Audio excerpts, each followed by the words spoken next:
नमस्कार दोस्तों, स्वागत है आप सभी का हमारे यूट्यूब चैनल जीटीएम क्लासेस में। दोस्तों, मैट्रिक बोर्ड परीक्षा 2022 के लिए दोस्तों मैं आज से प्रिपरेशन आपको ज़बरदस्त कराऊंगा। अगर जो आप इस बार मैट्रिक बोर्ड परीक्षा में 400 प्लस मार्क्स लाना चाहते हैं दोस्तों, तो आपको अभी से जुनून के साथ मेहनत करना होगा, तभी आप 400 प्लस मार्क्स ला सकते हैं। ठीक है, आप अभी से धीरे धीरे पढ़ाई करते रहिएगा तो आपको एकदम गारंटी है कि एग्जाम के आते आते तक आपका बेस्ट प्रिपरेशन निश्चित रूप से हो जाएगा। ठीक है, देखिए आज जो हम करवाएंगे आपको विज्ञान का 20 प्रश्न करवाएंगे दोस्तों, जो कि मोस्ट इम्पॉर्टेंट प्रश्न है।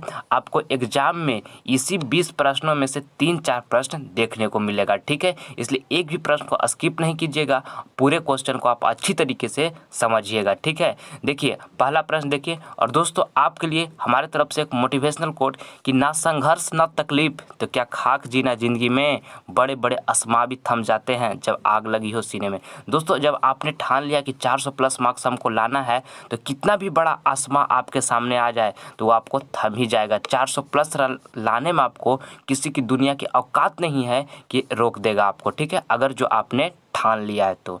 ठीक है, चलिए हम जल्दी से वीडियो को स्टार्ट करते हैं। देखिए पहला प्रश्न में आपसे यहाँ पूछा गया है कि विभवांतर का एसआई मात्रक होता है। दोस्तों विभवांतर का एसआई मात्रक क्या होता है? वोल्ट होता है। हमारा राइट आंसर यहाँ पे ऑप्शन नंबर सी हो जाएगा। ठीक है, अगला प्रश्न हम देखते हैं अब दूसरा नंबर।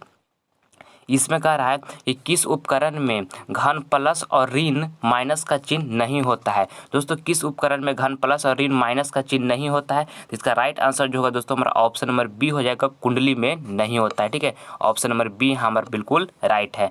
अगला प्रश्न आप देखिए, तीसरा प्रश्न में आपसे यहाँ पूछा गया है कि प्रकाश का परावर्तन के कितने नियम है। ये प्रश्न दोस्तों काफ़ी महत्वपूर्ण है। प्रकाश के जो परावर्तन के नियम होते हैं कितने होते हैं? 2 होते हैं। हमारा राइट आंसर जो होगा ऑप्शन नंबर यहाँ पे बी हो जाएगा। और दोस्तों अगर जो आपसे पूछते हैं कि प्रकाश के अपवर्तन के कितने नियम होते हैं, तो उसका भी 2 ही नियम होता है। ठीक है, दोनों का आप याद रखिएगा। अगला प्रश्न अब देखिए आप चौथा नंबर प्रश्न जो हमारा है, यहाँ पूछा गया है कि 1 किलोवाट घंटा का तुल्य है। 1 किलोवाट घंटा का तुल्य जो है दोस्तों हमारा ऑप्शन नंबर बी में जो लिखा हुआ है 3.6 × 10⁻6 जूल। तो ये हमारा जो है बिल्कुल राइट आंसर हो जाएगा। 1 किलोवाट घंटा का तुल्य है 3.6 × 10⁻6 जूल का। ठीक है, ऑप्शन नंबर बी जो यहाँ होगा हमारा बिल्कुल राइट हो जाएगा। अगला प्रश्न अब हम देखते हैं 5वां नंबर। इसमें कह रहा है कि परिपथ में विद्युत धारा की माप किससे की जाती है। दोस्तों परिपथ में विद्युत धारा की माप किससे की जाती है? तो एमीटर से की जाती है। ऑप्शन नंबर बी जो हमारा होगा यहाँ पर बिल्कुल राइट हो जाएगा, ऑप्शन नंबर बी।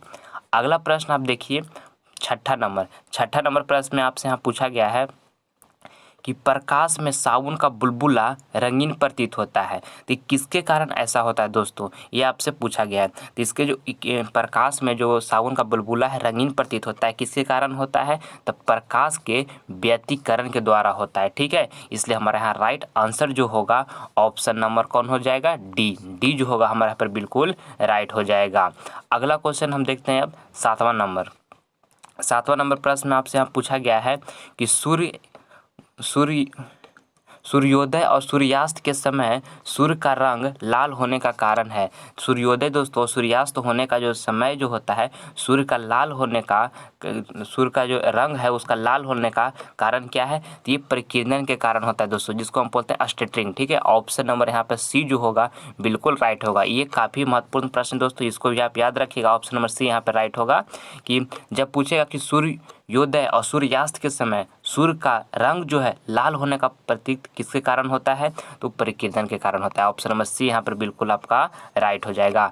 अगला प्रश्न अब हम देखते हैं 8वां नंबर। इसमें आपसे पूछा गया दोस्तों कि सर्च लाइट का प्रवर्तक सतह होता है। तो सर्च लाइट का जो प्रवर्तक सतह होता है दोस्तों किसका होता है? अवतल दर्पण का होता है, या तो उत्तल दर्पण का होता है, या समतल दर्पण का, या तो इनमें से कोई नहीं। दोस्तों सर्च लाइट का जो प्रवर्तक सतह होता है वो हमारा होता है अवतल दर्पण का। तो ऑप्शन नंबर ए जो होगा यहाँ पर बिल्कुल राइट हो जाएगा। ठीक है, चलिए अगला प्रश्न अब हम देखते हैं 9वां नंबर। और दोस्तों अगर जो आप हमारे चैनल पर पहली बार विजिट किए हैं तो चैनल को सब्सक्राइब कर लीजिएगा, क्योंकि आपको इसी तरह का मोस्ट इंपॉर्टेंट प्रश्न हमेशा मिलता रहेगा। ठीक है, इसलिए चैनल को सब्सक्राइब आप जरूर कर लीजिएगा। देखिए 9वां प्रश्न में आपसे यहाँ पूछा गया है कि घरों में विद्युत दुर्घटना किसके कारण होती है। जो घरों में विद्युत दुर्घटना होती है दोस्तों, वो किसके कारण होती है। तो इसका राइट आंसर जो हमारा होगा दोस्तों option number B, short circuit के कारण होती है। ऑप्शन नंबर बी यहाँ पर हमारा बिल्कुल राइट हो जाएगा। अगला देखते हैं हम 10वां प्रश्न। 10वां प्रश्न में पूछा गया यहाँ से कि प्रकाश की किरणें गमन करती है। प्रकाश की किरणें दोस्तों गमन कैसे करती है, तो सीधी रेखा में करती है। ठीक है, यहाँ पर लिखा हुआ है सीधा रेखा में, तो ऑप्शन नंबर यहाँ पर जो ए होगा बिल्कुल राइट हो जाएगा। प्रकाश की किरणें सीधी रेखा में गमन करती है। ठीक है, अगला प्रश्न हम देखते हैं 11 नंबर प्रश्न में आपसे यहाँ पूछा गया है कि स्पेक्ट्रम में किस रंग का किरण का झुकाव अधिक होता है। तो किसका झुकाव अधिक होता है दोस्तों, तो बैगनी रंग का जो होता है झुकाव अधिक होता है। यहाँ पर ऑप्शन नंबर डी जो होगा हमारा बिल्कुल राइट हो जाएगा। अगर जो पूछते हैं कि झुकाव किसका कम होता है, तो वो हमारा लाल का होता है। ठीक है, इसको आप याद रखिएगा। चलिए अगला प्रश्न हम देखते हैं 12 नंबर प्रश्न में आपसे यहाँ पूछा गया है कि काल्पनिक प्रतिबिंब होता है। पहला ऑप्शन में लिखा है सीधा, दूसरा में लिखा है उल्टा, और तीसरा में लिखा है सीधा और उल्टा दोनों, और लास्ट में लिखा है इनमें से कोई नहीं। तो काल्पनिक प्रतिबिंब जो होता है दोस्तों सीधा होता है। ऑप्शन नंबर ए यहाँ पर हमारा बिल्कुल राइट हो जाएगा। ठीक है, अगला आप देखते हैं हम 13 नंबर क्वेश्चन। 13 नंबर क्वेश्चन में लिखा हुआ है विद्युत धारा के किस प्रभाव पर कार्य करता है। तो विद्युत फ्यूज जो है दोस्तों विद्युत धारा के किस प्रभाव पर कार्य करता है। तो इसका राइट आंसर जो होगा हमारा ऑप्शन नंबर ए हो जाएगा, उसमें ऑप्शन नंबर ए यहाँ पर बिल्कुल हमारा राइट हो जाएगा। अब अगला प्रश्न हम देखते हैं 14 नंबर प्रश्न में आपसे पूछा गया है कि प्रतिरोध एसआई का मात्रक है। मतलब प्रतिरोध का दोस्तों एसआई का मात्रक क्या होता है। तो प्रतिरोध का एसआई मात्रक जो होता है दोस्तों, इसका right answer option number D हो जाएगा, ओम। ठीक है, ऑप्शन नंबर डी यहाँ पर बिल्कुल राइट हो जाएगा। अगला प्रश्न अब हम देखते हैं 15 नंबर प्रश्न में आपसे पूछा गया है कि निकट दृष्टि दोष दूर करने के लिए किस लेंस का व्यवहार किया जाता है। दोस्तों निकट दृष्टि दोष को दूर करने के लिए किस लेंस का व्यवहार किया जाता है, तो अवतल लेंस का व्यवहार किया जाता है। ठीक है, ऑप्शन नंबर बी यहाँ पर हमारा बिल्कुल राइट हो जाएगा। अब देखते हैं हम अगला प्रश्न 16 नंबर प्रश्न में आपसे पूछा गया है कि मानव नेत्र में किस प्रकार का लेंस पाया जाता है। दोस्तों मानव नेत्र में जो है किस प्रकार का लेंस पाया जाता है, उत्तल लेंस पाया जाता है। कैसा पाया जाता है, उत्तल लेंस। तो ऑप्शन नंबर ए जो होगा हमारा यहाँ पर बिल्कुल राइट हो जाएगा। अगला प्रश्न हम देखते हैं 17 नंबर प्रश्न में पूछा गया है कि बैटरी से किस प्रकार की धारा प्राप्त होती है। बैटरी से दोस्तों किस प्रकार की धारा प्राप्त होती है। तो इसका जो राइट आंसर होगा दोस्तों हमारा ऑप्शन नंबर ए हो जाएगा, दिष्ट। ठीक है, दिष्ट धारा। ऑप्शन नंबर ए जो यहाँ पर है हमारा बिल्कुल राइट हो जाएगा।